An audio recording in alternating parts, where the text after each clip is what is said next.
Sejak lahir, seorang manusia telah mengenal kelompok sosialnya, yaitu keluarga. Ada perbedaan penting antara anak manusia dengan hewan. Anak hewan seperti ayam, begitu menetas, mereka berusaha mencari makanan sendiri. Akan tetapi, anak manusia memerlukan pertolongan dan bimbingan dari manusia lain, terutama orang tua dan saudara dekat di keluarganya. Kelompok sosial di luar keluarga akan mempengaruhi cara berpikir, bersikap, dan berperilaku seseorang setelah bersosialisasi dengan orang lain. Kelompok sosial akan mempengaruhi perkembangan kepribadian dan memainkan peranan penting dalam proses sosialisasi seseorang. Kelompok-kelompok sosial timbul karena manusia dengan sesamanya mengadakan hubungan yang langgeng untuk suatu tujuan atau kepentingan bersama. Manusia melalui pengalaman berkelompok dapat menghayati norma-norma budaya, memiliki nilai-nilai, tujuan, perasaan, dan sebagainya. Karena kehidupan bersama, manusia mendapat perwujudannya dalam kelompok-kelompok yang beraneka ragam dan tidak terhitung jumlahnya. Maka dari itu, dalam sosiologi, mempelajari kelompok sosial dalam arti bentuk-bentuk kehidupan bersama atau bermasyarakat sangatlah penting. Sebelum kita lebih mengenal kelompok sosial lebih jauh, ada baiknya kita mengetahui definisi dari kelompok sosial. Kelompok sosial atau grup adalah kumpulan dari individu yang berinteraksi satu sama lain. Pada umumnya, hanya untuk melakukan pekerjaan, untuk meningkatkan hubungan antar individu, atau bisa saja untuk keduanya. Sebuah kelompok suatu waktu dibedakan secara kolektif, sekumpulan orang yang memiliki kesamaan dalam aktivitas umum, namun dengan arah interaksi terkecil. Di dalam kelompok sosial juga memiliki beberapa syarat. Nah, berikut ini ada syarat kelompok sosial menurut Baron dan Byrne. Yang pertama ada interaksi. Anggota-anggota seharusnya berinteraksi satu sama lain. Kedua, interdependent. Apa yang terjadi pada seorang anggota akan mempengaruhi perilaku anggota yang lainnya. Ketiga, stabil. Hubungan paling tidak ada lamanya waktu yang berarti bisa seminggu, sebulan, ataupun setahun. Keempat, tujuan yang dibagi. Beberapa tujuan bersifat umum bagi semua anggotanya. Kelima, struktur. Fungsi tiap anggota harus memiliki beberapa macam struktur, sehingga mereka memiliki set peran. Dan yang terakhir, persepsi. Anggota harus merasakan diri mereka sebagai bagian dari kelompok tersebut.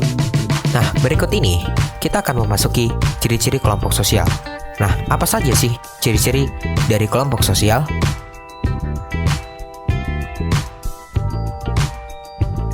Yang pertama adalah terdapat dorongan atau motif yang sama antara individu satu dengan yang lainnya.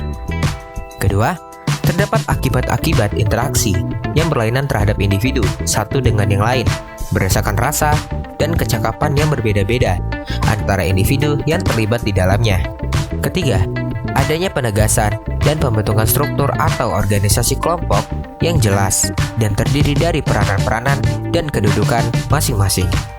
Keempat, adanya peneguhan norma pedoman tingkah laku anggota kelompok yang mengatur interaksi dalam kegiatan anggota kelompok untuk mencapai tujuan yang ada. Kelima, berlangsungnya suatu kepentingan.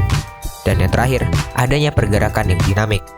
Selanjutnya, ada beberapa macam kelompok sosial. Yang pertama, klasifikasi kelompok sosial menurut George Simmel. Seorang sosial Jerman, George Simmel, mengambil ukuran besar kecilnya jumlah anggota kelompok, bagaimana individu mempengaruhi kelompoknya, serta interaksi sosial dalam kelompok tersebut. Dalam analisisnya, Simmel mulai dengan bentuk terkecil yang terdiri dari satu orang sebagai fokus hubungan sosial yang dinamakannya monad. Kemudian monad dikembangkan dengan kelompok-kelompok yang terdiri dari 2 atau 3 orang, yaitu dyad dan triad, dan kelompok kecil lainnya. Simmel menelaah kelompok-kelompok yang lebih besar, yaitu kelompok yang anggotanya lebih besar dan saling kenal seperti keluarga, RT, RW, dan desa. Berkembang pula menjadi kelompok sosial yang lebih luas, seperti kota, korporasi, dan negara, di mana anggotanya tidak memiliki hubungan yang erat. Analisis tersebut kemudian dikembangkan lebih jauh oleh Leopold von Weiss dan Howard Becker. Yang kedua, klasifikasi kelompok sosial menurut Emile Durkheim. Durkheim membagi kelompok sosial menjadi 2 tipe, yaitu kelompok sosial yang didasarkan pada solidaritas mekanik dan kelompok sosial yang didasarkan pada solidaritas organik. Yang ketiga, klasifikasi Charles Horton Coley dan Ellsworth Paris. Menurut C.H. Coley, membagi kelompok dalam masyarakat menjadi kelompok primer. Kelompok primer ditandai dengan pergaulan dan kerjasama tatap muka yang inti, jumlahnya kecil, saling mengenal dan memiliki solidaritas yang kuat. Misalnya keluarga, teman-teman bermain semasa kecil, rukun warga, kerabat, dan komunitas orang dewasa. Dan yang terakhir, ada klasifikasi kelompok sosial menurut Surjano Sukanto. Dalam proses sosialisasi, orang mendapatkan pengetahuan antara kaminya dengan merekanya, dan kepentingan suatu kelompok sosial serta sikap-sikap yang mendukungnya terwujud dalam pembedaan kelompok-kelompok sosial tersebut yang dibuat oleh individu. Kelompok sosial merupakan tempat di mana individu mengidentifikasikan dirinya sebagai in-groupnya. Sikap-sikap in-group pada umumnya didasarkan pada faktor simpati dan selalu mempunyai perasaan dekat dengan anggota-anggota kelompok. Sedangkan sikap out-group selalu ditandai dengan suatu kelainan yang berwujud antagonisme atau antipati. Mungkin itu saja pembahasan kita mengenai kelompok sosial. Mungkin ada yang belum saya sebutkan atau ada materi yang belum lengkap, mohon dimaafkan. Sekian dari saya. Assalamualaikum warahmatullahi wabarakatuh.